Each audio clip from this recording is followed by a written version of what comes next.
ada pertanyaan saya satu. Sekarang ini selalu ada ingin kemauan agar benar-benar hidup sederhana, hidup tidak lagi mengejar materi, tapi kayaknya selalu tergoda terus. Bagaimana ada orang bilang kayak kami Kristen yang tadi suruh berdoa, ya kan? Tapi tetap nggak bisa, selalu tergoda terus. Bagaimana caranya agar akhirnya kita berhenti dan mulai murni di jalan yang benar gitu? Ya, saya pernah diuji juga oleh dunia seperti ini, Bang. Perusahaan cukup banyak. Ya, mungkin Abang tahu tahun 2007 tuh waktu itu puncaknya duniawi. Wah, rumah banyak, kekayaan melimpah ruah, perusahaan sangat banyak juga. Ya, lagi Abang mungkin suka lihat dulu acara zaman Agim jadi selebritis dulu. Iya benar. Ya. Nah, saya sih waktu itu merasa kata orang, wah sukses sekali, dapat penghargaan sana-sini, George W. Bush juga pengen ketemu dan sebagainya. Tapi saya waktu itu merasa keletihan batin yang luar biasa. Saya merasa, apa ini rasanya? Kekayaan, rumah, segala ada tuh, kok nggak pernah bisa membuat hati saya bahagia. Nah, waktu itulah alhamdulillah ada titik balik. Akhirnya saya sih beruntungnya datang guru tuh, ada guru yang mengajar, lalu diujilah dengan dihina, dicaci, wah segala macam. Akhirnya menemukan, oh ternyata memang dunia tuh hanya boleh di tangan, jangan di hati. Kalau dunia di hati, oh jadilah hidup ini tidak pernah tenang. Tapi kalau seperti tukang parkir kan enak tuh Bang. Banyak mobil tidak sombong, ganti-ganti mobil tidak takabur, mobil diambil sampai habis juga nggak sakit hati. Sebabnya jadi, apa coba? Wujud konkretnya, kayak saya sendiri, wujud konkretnya kalau orang bule bilang, what should I do? Harus lakukan apa agar bisa mencapai tahap itu? Apakah harus gagal dulu? Nggak usah. Terus ada. Kan ada dua jalan untuk bahagia tuh. Kalau dikasih kesenangan tidak bisa bahagia, maka biasanya dengan ujian baru dia sadar. Tapi kalau abang mau, berarti ini semua cuman titipan, ini cuman casing, ini cuman topeng. Saya ingin, dengan cara syukur. Ada orang bisa dekat dengan kebahagiaan dengan Allah itu dengan sabar, itu kalau ujian dulu. Tapi kalau mau sekarang tanpa diuji dulu, lebih hebat syukurnya. Jadi kuncinya kita harus mensyukuri, begitu ya? Ya, syukur itu ada beberapa tekniknya. Satu, harus yakin bahwa semua yang ada itu bukan milik saya. Cuman titipan dari yang menciptakan kita, dari Allah lah, dari Tuhan kita. Ya, jadi itu hanya topeng, bukan diri kita yang asli. Seperti Lamborghini itu kan bukan Hotman Parisnya. Hotman Parisnya kan yang ini. Itu cuman besi, kaleng, merek, dan sebagainya. Kita kan nggak bisa nebeng merasa keren dengan barang seperti itu, pasti nilai kita kan lebih tinggi dari harga Lambo, benar?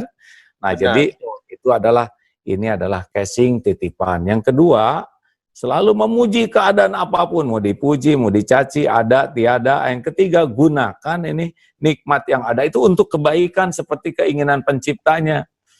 Lebih banyak lagi sedekah dari yang sudah, mungkin sekarang sudah banyak sedekah, nanti lebih dendang lagi tuh. Wah, itu kebahagiaannya mulai terasa. Nah, begitulah diantaranya. Kalau itu kan, itu menyangkut kekayaan dan kepopuleran. Sekarang ada lagi, saya ini lagi populer. Tentu banyak godaan wanita cantik. Nah, itu bagaimana kita mensyukuri di rumah aja? Nanya ke saya. Baik, cara mensyukurinya gimana gitu loh? Kalau kita kan ada istri, terus banyak puluhan wanita cantik di luar. Kalau tadi kan menyangkut harta benda, kita syukuri dan kesuksesan. Tapi kalau menahan godaan seperti ini bagaimana? Kalau di Islam sih sudah ada solusinya, Bang. Ya, diperbolehkan 4 dengan syarat adil, ya. Nah, tapi kalau di agama lain kurang paham. Kalau tidak dengan cara yang halal, kan kalau dengan menikah sah itu ya, maka terhormat wanita itu tidak seperti yang tidak dinikahi. Kalau tidak dinikahi kan nggak jelas statusnya, nggak dimuliakan, nggak dihargai, hak-haknya tidak dihargai. Kalau di dalam Islam, kalau toh sudah siap dan juga ada dalam keridoan, bisa begitu. Tapi itu di luar kemampuan saya tuh Bang, kalau Abang nggak tahu, saya nggak tahu aturan agama Abang begitu.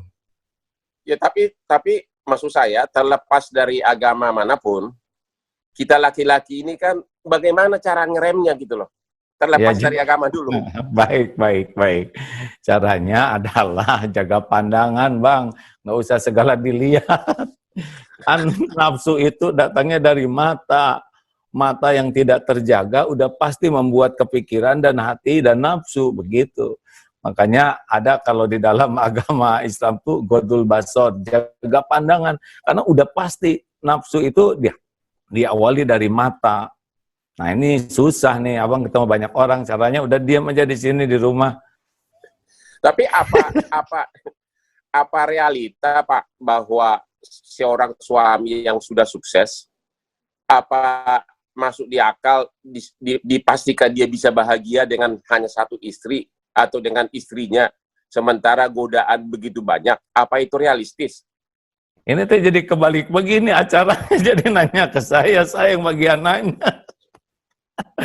Tapi saya bisa Kan paham betul. dari segi rohaniah kan Bapak. Iya. Ya. Saya paham betul bahwa Allah menciptakan laki-laki dan perempuan itu berbeda ya. Tetapi ya disinilah ujiannya. Ya, ini harus. Halo? Oke, agak putus. Baik, nggak apa-apa nanti diedit yang putus-putus. Ya, halo, ya. Masih terdengar, Bang? Ya. Ya, dengar. Ya, alhamdulillah. Ya, inilah ujiannya. Makanya hidup ini ujian tuh ada kelapangan, ada kesulitan. Ujiannya Abang harus betul-betul punya komitmen jaga diri, ya. Begitu ya? Iya Bang, nggak mudah. Makin, kan ujian yang lebih berat itu adalah kelapangan, kesuksesan, pujian, penghargaan, banyak disukai oleh orang. Nah, tidak mudah orang selamat dengan ujian yang kemudahan. Kayak pesawat nih ya. Kalau lancar, tidak ada goncangan, itu kan biasanya orang nonton video, tidur dengan musik, sebagian ada yang zikir. Tapi kalau sudah dikasih goncangan, turbulence, nah itu biasanya kuat tuh berdoanya. Semua ikut jadi berdoa. Makanya ujian betul nih kayak posisi Bang Hotman ini. Usia berapa sekarang? Aduh. 60 ya? 60. Sudah 60. Kita cuma beda 2 tahun. Kan? Pak Haji berapa? 58? 58. Saya 62. Oke, ada pertanyaan satu lagi. Kan banyak pengusaha yang kelihatannya di luar itu nyumbang sana sini. Ya. Tapi namanya pengusaha kan tidak mungkin sukses tanpa lipat gulipat gitu loh. Ya, artinya hasil kekayaannya itu justru adalah bermain kiri sana sini. Tapi dalam keadaan begini dia pamer sumbangan sana sini. Itu gimana pandangan Pak Haji? Ya, kalau saya kan pengusaha juga, Bang. Ya. Saya ada beberapa usaha. Bagi saya pantang sekali itu untuk mendapatkan sesuatu dengan cara yang tidak baik. Karena nanti tidak berkah. Cirinya rezeki tidak berkah tuh 3. 1, hidupnya tuh sibuk aja dililit masalah berbagai urusan sehingga dia tidak pernah menikmati kehidupannya, rezekinya, karena otaknya tuh terus dengan masalah. Yang kedua, di sini nih, di hatinya tuh selalu fakrahu baina ainai, selalu takut miskin, takut kurang, jadi terus mencari aja sampai dia tidak menikmati yang ada, karena otaknya tuh mikirin yang belum ada. Yang ketiga, rezeki itu sebetulnya yang bakal dia dapatkan tuh apa yang sudah ditakdirkan dia dapatkan. Tapi kalau rezeki kita raih dengan cara yang benar, tenang, enak, adem, ada masalah tetapi ya tidak pernah membuat kita tidak bahagia. Kemudian hati itu selalu kaya, tidak pernah ada persaingan apapun, dolar mau naik mau turun, ada apa, kayak sekarang gini tenang aja karena yakin rezeki itu ada yang jamin. Dan rezekinya pasti dia ngejar sendiri. Nah caranya, makanya saya tuh tidak sependapat kalau semua pengusaha hanya sukses dengan begitu Bang, karena banyak juga pengusaha-pengusaha yang jujur. Kan dalam Islam tuh 2 Bang, orang tuh waktu menjemput rezeki dan waktu menafkahkannya. Ya. yang membuat bernilai seseorang itu kan kalau dia menjemput rezekinya dengan niat dan cara yang baik, maka dirinya lebih berharga dari kekayaan yang dia miliki. Sekaya apapun pasti yang dikenang tuh orangnya. Dan kalau udah dapat, maka dia distribusikan. Makin banyak yang sedekah, yang kelihatan yang tidak kelihatannya lebih banyak, dia tambah mulia lagi. Jadi uang itu selalu ada di bawah dia. Jangan sampai harta nyawa berharga, dirinya tidak punya harga. Kan para koruptor juga begitu. Jabatannya berharga, hartanya ternyata dirinya hanya pencuri, pezina, dan sebagainya. Terus bagaimana kita hidup bersembunyi di balik topeng begini? Ya, kalau di satu pihak kan kita harus mensyukuri, tapi bidang kerja saya itu hanya ada 2 pilihan, menang atau kalah. Artinya harus bertempur, harus fight tiap hari. Bahkan subuh hari pun pikirannya bagaimana untuk menang dan menang. Itu yang susah bagi profesi pengacara. Itu teh mencari keadilan atau kemenangan, Bang? Pengacara Kita harus akui bahwa bisnis pengacara itu kan sudah bagian dari bisnis juga. Kadang sudah tercampur antara kemenangan dan keadilan dan bisnis keuntungan. Sebagai pengacara normal, ya kadang kita yang penting klien menang. Sehingga kita tidak bahagia gitu loh. Subuh-subuh pikirannya kalau kalah bisa stres 2 bulan. Kira-kira begitu. Ya. Udahlah, udah umur 60 tahun pensiun lah. Belajar agama yang benar. Udah kurang apa lagi? Saya renungkan terus. Ya. Silakan. Ya udah waktunya lah. Abang teh punya hati baik ya. Tapi godaannya banyak. Dunia udah dikasih, dan nggak ada apa-apanya. Mobil juga cuman gitu-gitu aja. Ya. Udah nganggur gara-gara corona semuanya. Itu cincin kok nggak dipakai sekarang. Kenapa di rumah nggak pakai cincin? Nggak pakai cincin nih. Semua follower juga udah nanya, mau dipakai apa? Orang tiap hari pakai baju tidur. Nah, Kali-kali saya dengan senang kalau Pak Haji ngajak saya lah waktu Pak Haji lagi ceramah, nggak apa-apa saya ikut mendengarin. Boleh, saya suka sekali ceramah tentang ilmu hati, Bang Hotman, ya. Bahwa sebagaimanapun kita nggak bisa bohong ke hati kita sendiri, ya. Benar. Bahwa kita rindu, makin lama kan makin dekat dengan kematian. Kalau Bang Hotman kira-kira ingin panjang umur nggak? Ya, dulu saya pernah mimpi agar umurnya 124.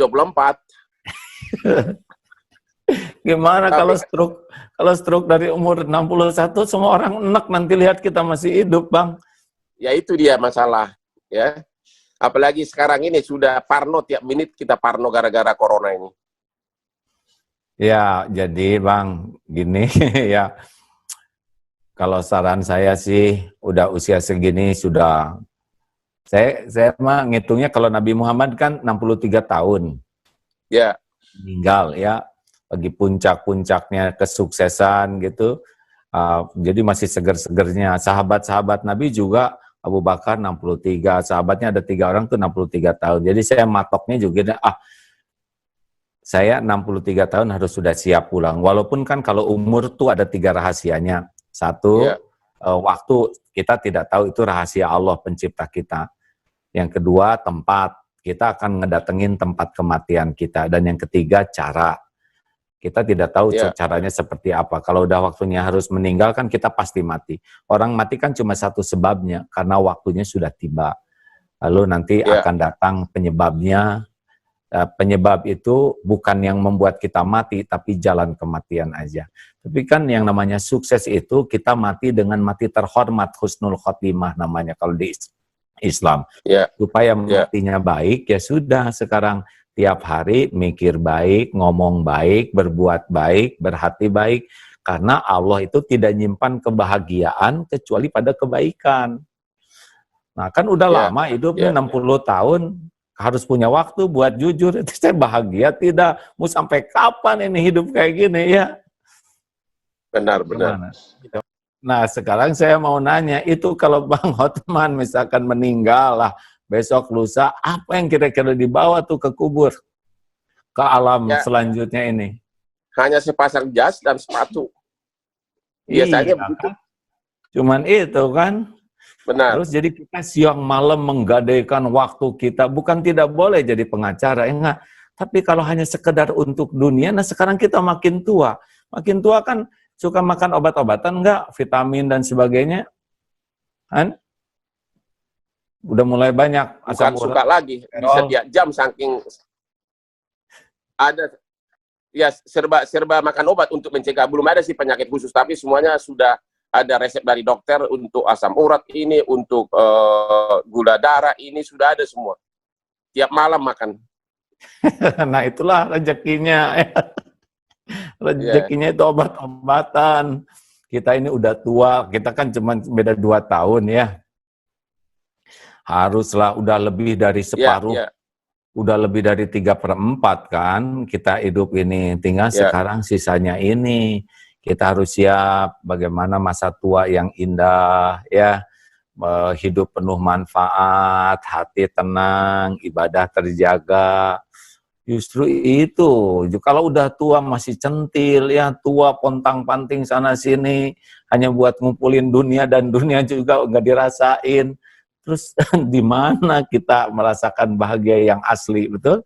Kan bahagia yang asli di dalam, kita nggak bisa bohong. Betul, betul. Terus, Bagaimana cara mengurangi rasa iri, nyinyir sama orang? Itu salah satu yang paling susah, baik diri kita maupun musuh kita. iri, bentar, nggak apa-apa bang, tenang ya. Iri itu sudah pasti adalah di hati lintasan iri itu. Yang jangan itu iri memakan hidup kita.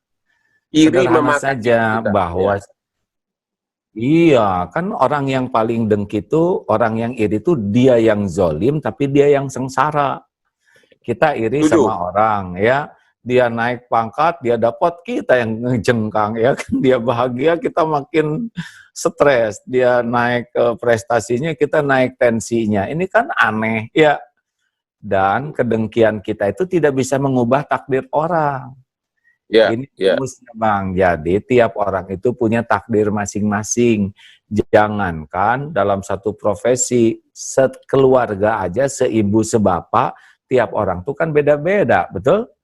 Bentar. Posturnya, bakatnya, kemampuannya, rezekinya. Nah, kenapa kita harus capek dengki ke orang lain? Itu tidak mengubah. Takdir dia akan tetap jalan sesuai dengan rencana yang Allah berikan. Yang menderita kita aja. Jadi nggak boleh dengki itu ngerusak diri sendiri. Kalau kita didengki orang bagaimana? Ya nggak apa-apa, terserah dia. Mau stres silakan aja. Saya mah nggak pernah pusing dengan orang yang dengki dan sebel ke saya, karena bukan urusan saya, itu urusan dia. Urusan saya kan jadi orang benar atau tidak, gitu Bang. Ini sebuah filsafat hidup ini Pak Haji dapat dari mana sih? Dari sekolah atau apa? Dari pesantren atau apa nih? Iya, kan saya belajar agama. Dalam Islam kan semuanya detail, lengkap. Sampai gunting kuku aja sudah ada pelajarannya. Bagaimana menyikapi orang, misalkan ada orang menghina, itu kan ada 6 keuntungan, 7 keuntungan. 1, kalau ada orang marah ke kita, 1, kita bersyukur, bukan kita yang jadi dia, yang jadi orang berbuat jelek. Jadi saya kalau ketipu, saya syukur Bang, bukan saya yang jadi penipunya. Yang kedua, saya dapat pelajaran, oh begitu ternyata, orang yang sombong, arogan tuh jelek banget, itu pelajaran bagi saya tidak mau hidup seperti dia. Nah, jadi kalau ketemu dengan orang yang sombong ke kita dapat pelajaran tuh. Oh, saya tidak boleh kayak gitu tuh. 3, dengan melihat seperti itu, kita evaluasi diri. Jangan-jangan saya ketemu dengan orang sombong, ini cermin dari kelakuan saya. Jangan-jangan saya pernah nyakitin orang seperti saya disakitin orang. Jadi tobat ya. Selanjutnya, ini ladang latihan. Karena bersepeda aja kan jago tuh kalau latihan. Nah, kalau kita ingin punya kesabaran, harus ada yang nyakitin dong, supaya latihan mengatasi perilaku. Dan puncaknya, ini kesempatan bagi saya, kalau ada yang berbuat jelek, saya balas dengan kebaikan.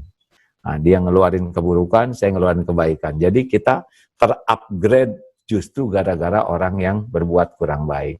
Jadi naik aja terus kita ini, hatinya lebih tenang, akhlak lebih baik. Gitu Bang.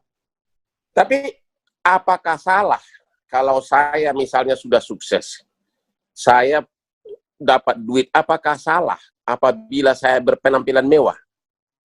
Oh ya, nggak apa-apa itu kalau abang mau mah, dunia emang kayak gitu. Yang jangan itu, jangan diperbudak oleh dunia ini.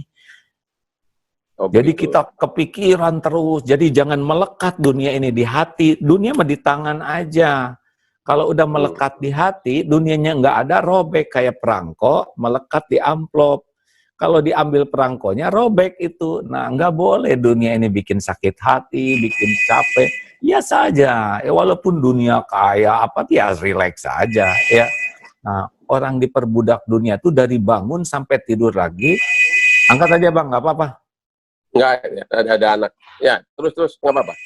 Jadi dunia ini tempat tinggal kita. Kalau takdirnya kaya ya nggak apa-apa. Yang jangan itu kaya dengan makan rezeki orang, satu tuh jangan ya. Yang kedua kaya dan nahan rezeki orang. Jadi kita ngumpul-ngumpul aja. Nah itu jangan. Dan jangan diperbudak kekayaan sehingga kita hidupnya tuh nggak menikmati apa-apa. Terus aja mikir yang belum ada kerjaan, sampai di tempat tidur nggak tidur, lagi makan nggak nyaman, mobil bagus nggak ternikmati karena di dalamnya juga kita tidak menikmati. Aslinya ya dunia ini bang hanya untuk memuaskan lahiriah saja. Kayak kursi empuk udah sudah gitu, mobil bagus ngegas, cuman itu aja. Hati nggak cocok dengan dunia ini. Hati itu cocok kalau kita senang dengan kebenaran, dekat dengan pencipta kita. Jadi abang tanya siapa teman-teman, jujur apakah benar di lubuk hatinya tenang? Nggak bisa. Dan itu tapi kan di alam persaingan seperti di ibu kota ini, kalau kita terlalu jujur biasanya kalah. Ya itu mah terserah lah. Kalau saya mah yakin orang jujur mah tetap sukses ya. Begitu. Setidaknya kita nggak ngebohongin diri sendiri, kita punya kepuasan, oh saya ada. Mau apa kita punya sesuatu tapi kita tidak punya kepuasan terhadap pribadi diri sendiri, benar? Benar, benar. Sambil bercermin, misalkan ya, ini pejabat, sambil bercermin, sebetulnya saya itu penipu, saya pembohong. Orang menghormat gini, tapi dirinya sendiri tahu dirinya nggak ada apa-apanya. Cuman sampah yang pakai kemasan bagus. Terus kita mati apa? Jadi intinya, suara hati jangan dilawan, begitu? Lah, kan kita tuh bahagia tuh karena suara kita bisa ngikutin suara hati nurani kita, bang. Kekayaan kita termahal tuh kan hati nurani, benar? Para penjahat gitu itu ya? orang yang udah nggak punya hati, betul tidak? Orang baik-baik itu orang yang punya hati. Begitu ya? Itu kekayaan termahal. Nih, kalau dalam Islam kan, boleh saya ceritain dikit ya bang ya? Ya. Bang tadi nanya belajar dari mana. Begini bang, kalau dalam Islam Nabi, wahai Nabi, kenapa engkau diutus ke bumi? Nabi Muhammad kenapa diutus? Innama bu'itsu liutamima makarimal akhlak. Sesungguhnya saya diutus ke bumi untuk menyempurnakan kemuliaan akhlak. Jadi kalau ingin tahu orang Islam yang benar, gampang. Lihat akhlaknya. Ingin tahu yang ibadahnya bagus, lihat akhlaknya. Karena ciri pemahaman Islam yang benar, ibadah yang benar, pasti buahnya akhlak. Nah, akhlak itu datang dari mana? Rasulullah juga bersabda begini, ketahuilah bahwa dalam jasad ini ada sesuatu yang kalau itu baik, baik seluruhnya. Kalau itu jelek, jelek seluruhnya. Itulah yang dinamakan kolbu atau hati nurani kita. Jadi orang tuh tergantung hatinya. Kalau hatinya baik, ngomongnya baik, mikirnya baik, sikapnya baik, dia akan bahagia tuh. Karena Allah tidak menciptakan kebahagiaan dengan keburukan. Jadi, nah inilah yang agak jarang. Kita sering membagus-baguskan casing, tapi kita suka lupa untuk membaca hati dan membagus-baguskan hati. Padahal kebahagiaan itu adanya di hati. Setuju banget, setuju. Ya, itu saya sudah rasakan itu, terutama di puncak karir saya yang sangat sukses, tapi tiba-tiba datang musim corona ini, saya mikir terus tentang, akhirnya saya tahu bahwa pada akhirnya memang kita harus menyesuaikan kehidupan kita dengan suara hati kita. Nah, itu. Jadi, orang yang paling sukses, kan hati itu dibagi 3, Bang. Ada namanya hati yang mati, kolbun mayit, tuh para penjahat-penjahat yang nggak pakai, udahlah, yang biadab-biadab, Termasuk sekarang nih kelihatan nih penjahat yang suka ngambil hak untuk orang miskin. Bansos atau apa, nah dia sunah itu orang udah bejat luar biasa.